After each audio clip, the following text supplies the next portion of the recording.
What is happening, West Forsyth High School cross country? It's Coach G for This Week in Cross Country, Dog Loop Tempo edition. So, before we start talking about Dog Loop Tempo, let's recap and catch up a little bit with our progress toward training this summer. Got the numbers compiled through the end of June. So, this excludes Saturday because that was officially July, but through the end of June, collectively, we have had more than 1,100 individual visits to our practices, which is amazing.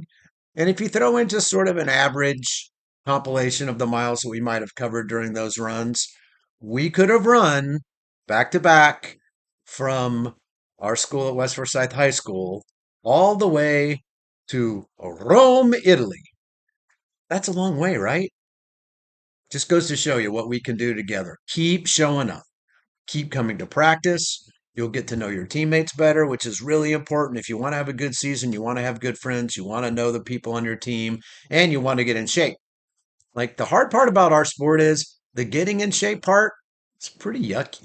It's why a lot of people don't like running. It's the getting in shape part. But once you get in shape, like maintaining that and actually being able to build on that fitness is the exciting part because you literally do change your biology. You change what's going on inside of your body, not only including your heart and your lungs and your legs and your entire cardiovascular system, but you're also teaching your brain kind of how to try hard. And when your brain pushes back and says, yikes, this is hard. You sure you want to do this? Your body tells you, yeah, I've done this before. I know how to do it. And that helps you be able to run faster once it comes time for races and we hit the 5Ks. So, dog loop tempo. Did that on Thursday. A little bit of a surprise to some of you. We've done it this same time of year every year for the last 11 years. It's our first checkpoint of the season, and it is not a race. We stressed that with the athletes that it was just a competitive checkpoint to see where we are in terms of our fitness. It gives us a way to be able to understand some of our new athletes and our freshmen, sort of where they're at with their training.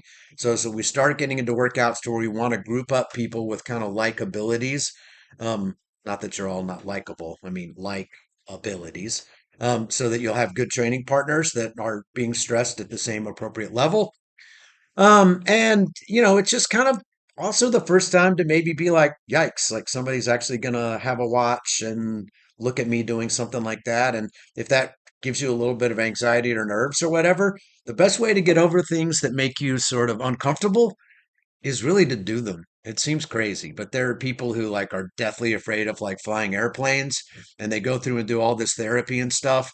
But the way that you basically get cured of being afraid of flying on airplanes is to actually go do it.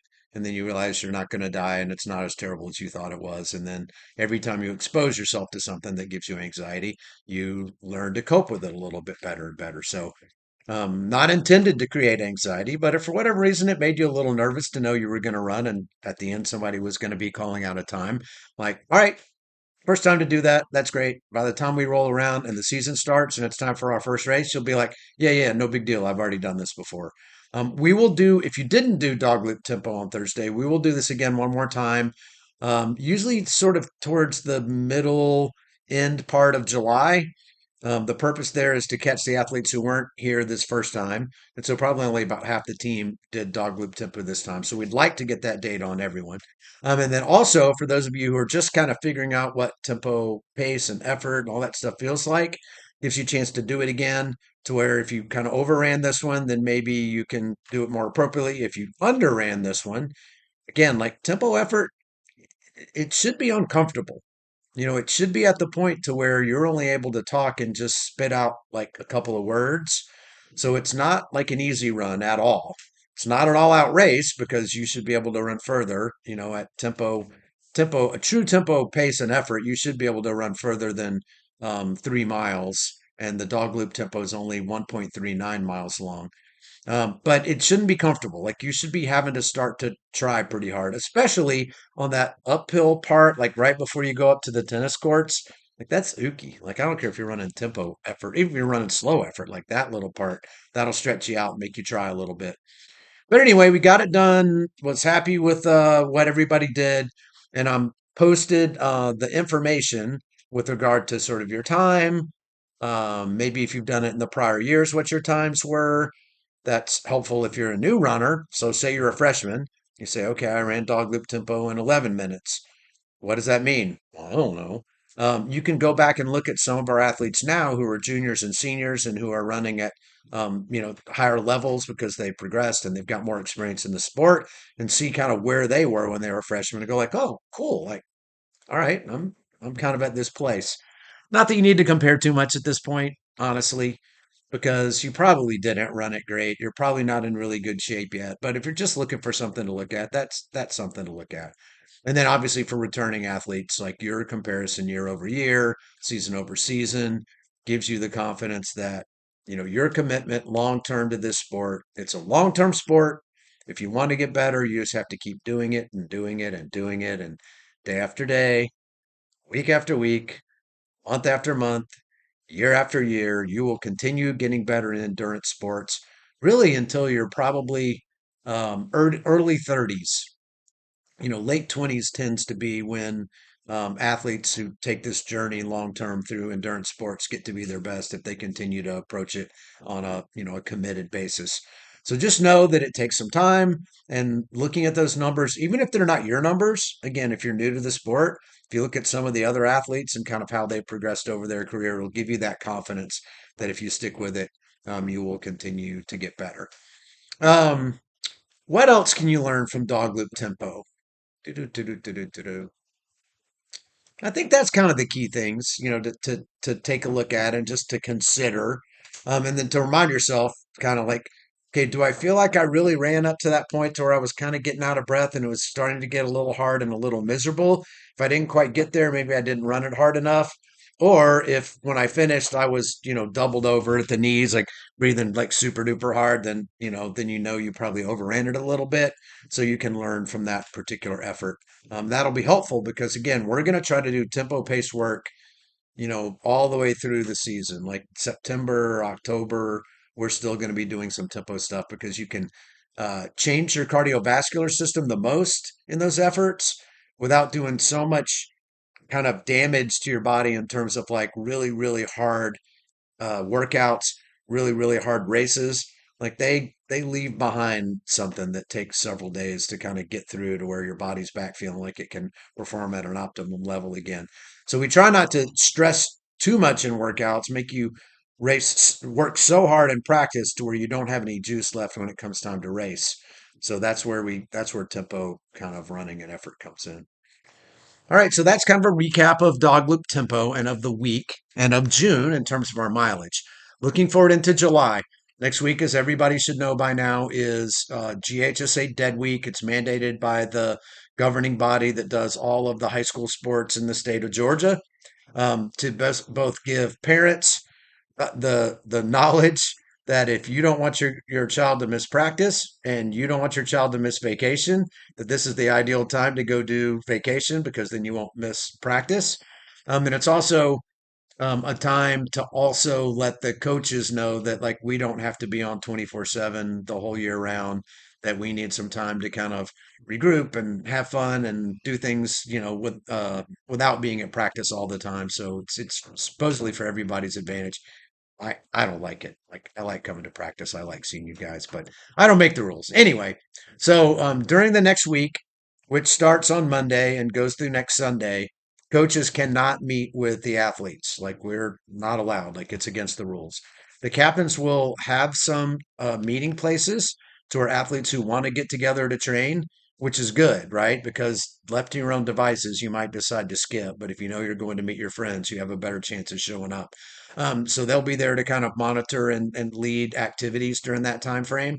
But there will not be any adults present. So for you parents, if you have any concerns or about like your younger athletes and freshmen going off to places like the Greenway, where there's lots and lots of other people running without an adult there to supervise those activities, then just be forewarned that there will not be adults at those particular practices. I will also post sometime later on tonight. This is Sunday. What our workout plan and schedule is for the week on our website. There's a link in the top right hand corner on the cross country homepage that will say like this week in training or something about along those lines that will give you kind of a plan that you can follow on a day by day basis, which will still include doing some workouts, but we'll set them up to where even if you're not with a group or you're on vacation, that it will be something easy to pull off. So like a 20-minute tempo, you can do anywhere. You could do it on a track, you can do it on a sidewalk, you can do it on a beach, you can do it on a trail, you can do it in a neighborhood, you could do it with a fox in a box, and you could eat green eggs and ham, but I digress. Anyway, so there'll be a workout plan we hope that you will follow up. We are recommending for all of our athletes to basically back down a little bit on your running this week. We've been through 4 weeks now where we've been trying to do a little bit more in terms of mileage, do a little bit more in terms of intensity. So after you do that for a little while, even though if you're feeling great, it's good to kind of bring it back down and have an easy week so that you fully metabolize all that training and you're ready to come back at the level you were before you came and then go on that journey again a little more, a little faster, a little harder, and that kind of stuff. So for varsity guys, our top group last week, they were at 50 miles. We'll take them to about 10 miles for the week. The next group of guys that were at 40, we'll drop them down to about 35. Ladies who were trying to get up to 30, we're going to back you off about 5 miles. We're going to bring you back down to about 25. And then for all of our new runners and freshmen, if you've been running 6 days with us, like awesome. Really glad you showed up. Want you to show up and run 6 days a week with us. Definitely for this next week coming up, even if you feel like it, don't run more than 5 days a week. Give yourself a break kind of in the middle of the week. Give yourself Sunday off to where you get just a little bit more rest and recovery. And in terms of like average mileage and runs, kind of keep it in the same zone where you've been. So we've kind of worked up to where we'd like you in the kind of the zone of about 25 minutes on an average daily run. So kind of stay in that zone, but let's take one more day off than what you've been doing if you've been doing 6 days a week. And if you haven't been doing 6 days a week, you probably go ahead and need to run 5 days a week this week anyway, because you still need to be on the journey towards getting in shape, running more consistently, running more frequently, because that's what's going to pay off for you in the long term. And one more quick reminder. We've told you this multiple times, but in case you haven't heard the message before or you really haven't really thought about it all that much, we have a travel trip during the middle of the season. For that travel trip, we're going to take a certain number of runners based upon how fast they are. It's over in Alabama. It's going to be a really fun meet. But we're going to take 7 guys, seven, and 7 girls to that meet solely based off of how many practices you show up to at West Forsyth or at whatever our venues are where we capture your attendance. So if you want to go on the travel trip and have a little bit of extra fun and see cross country and venues that you normally wouldn't get to go to, you don't have to be the fastest person on the team. You can be brand new, you can be not very experienced, but you can earn your way by showing that you're dedicated to the process, that you want to be a part of this team, that you are showing up, and we want to reward people who show up. So keep that in mind as we go into July. And then, hey, by the time July's over, it's going to be time for school to be starting back up. We're going to have our team camp. We're going to do our team time trial. So we're just, 4 or 5 weeks away from when things start to get a little bit more real. So July for sure. If you haven't been able to make it to practice in June, I get it. Some of you aren't going to be able to make it to all the practices in July because you're going to have camps and you're going to have vacations and all that sort of stuff. But if you are in town, please come with us. Come get to know your teammates better, work to get in a little bit better shape so that by the time school rolls around in the 1st of August, you're going to be like, yep, I know everybody. I feel good about things. I'm in good shape. And you can go into your first race feeling really confident about your season. Anyway, so that's what I've got for you today. That's this week in cross country. I'm going to miss you this week during GHSA Dead Week. Easy for me to say. But we will see you when it's time for us all to get back together. All right, take it easy. Have a good 4th. Oh, wait, one last thing. If you are running a race on the 4th of July, um, I would like for you to not um, bring your mileage down like completely on Monday. Like, don't just go out and run 2 or 3 miles and do striders like we would before pre-race. Because while I'm excited you want to race and I want you to race hard and feel good about it and all this sort of stuff, like we're at a point in the season to where like you don't need to like taper for like your 4th of July jog or your firecracker race, or if you're doing the Peachtree Road Race, awesome, cool. Piece of advice for those of you who are doing 10K. So if you're running a race longer than 5K, and this is the first time that you've tried to race for a longer distance, so 10K is 6.2 miles. My advice would be during the first part of the race, the first 2 or 3 miles, it should still feel like a tempo effort. Like you're probably going to be going faster than tempo pace because you're going to be excited and there are going to be a lot of people around and stuff. But you're going to want to kind of back down on what that effort feels like early so that you'll have some juice in the tank on the backside. And specifically, if you're running Peachtree Road Race, my advice, I've run it, I don't know, 30 times probably. I know I ran it 20 years in a row. Um, so the first mile's kind of flat, but it's going to be really congested. So just chill. Like, don't worry about the fact that there's too many people and mm, use a lot of effort, like weaving in and out of people and being frustrated and all that kind of stuff. Just kind of go with the flow the first mile. And then after that, it kind of goes downhill for a little over a mile. Take advantage of the downhill. Like let gravity do its thing.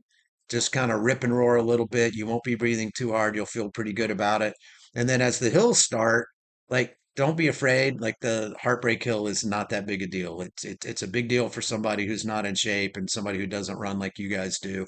But it is nothing to worry about. Some of you will actually get over Heartbreak Hill and won't even realize you've done it. Like you'll be like, oh, well, like where was this Heartbreak Hill thing? But it is kind of like steadily kind of rolling a little bit upwards from about 2.5 miles until you get to 5 miles. And then from 5 miles to the finish, like it's flat. And then you take a left to go bomb down to the finish line, and it's downhill all the way there from the finish line. So you can rip and roar pretty good once you get to the 5 mile mark and know that like the hay's in the barn and you can go get after it a little bit.